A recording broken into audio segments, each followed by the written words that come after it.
Hello, my lovely family.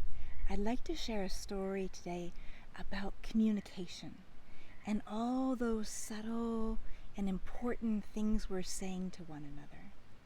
And so this story starts when I'm 19 and I'm an intern at a nature center teaching environmental education to kids. And so at this nature center, we had a red-tailed hawk that had been injured in the wild and was too injured to re-release. So it was my job as an intern to feed the hawk every day, and in that feeding it, I developed rapport and relationship with this creature. So I had the privilege of showing the red-tailed hawk to some of the kids. It was a group of 9-year-olds, and they were totally thrilled. And so I'd been trained by one of the elders how to put on the leather cover on my arm, and the red-tailed hawk had a little kind of cover around its ankle that hooked to a tether, so I could hold the tether and keep the talons on the cover. And so what happened when I went into the nature center, it was a new building and some of the kinks hadn't been worked out, and the fire alarm went off. And so this was of course very stressful to the red-tailed hawk, and so I'm heading out of the building to get the bird away from the noise. But it's stressed enough, and it's walking its talons further and further despite me holding as hard as I can to the tether, and it walks one of its talons off the cover and it's sinking into my arm.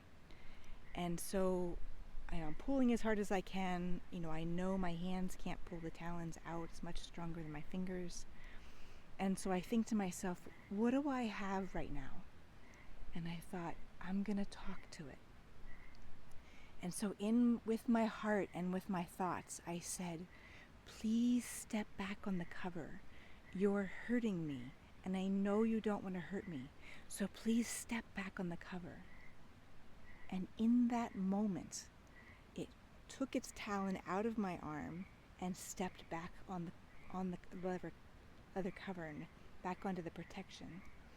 And I was, of course, incredibly grateful and incredibly relieved. And so we just stood there and kind of both recovered in nature, and I just stayed still and just looked around in nature and let it look around in nature. And so many people are going to get different things out of me sharing that story. But one of the things I'd like to get out of that story, again, is that communication piece, that becoming aware, which is just noticing the ways we are subtly and maybe not so subtly energetically communicating. Our heart is communicating, our brain is communicating, our nervous system is communicating, our face, our body language is all ways that we let another person know what's going on for us, how much we want to connect to another person. And one of the things I learned from Buddhist teacher Robert Thurman is that in his observations, people often come to a new connection in a place of either being superior, equal, or inferior. And so once I learned this teaching, I started noticing, how does it feel in my body when I meet a new person? And what I observed is, if someone's in a superiority place, a place of non-connection, then when I meet them, I might feel more insecure, I might feel uncomfortable, I might kind of start wondering like, oh, what's happening here? This doesn't feel good. And when I meet somebody who's interested and curious about equality, which is a place of connection, then it feels free to be myself, free to speak about things that are interesting and exciting to me. And it feels okay to make a mistake and repair.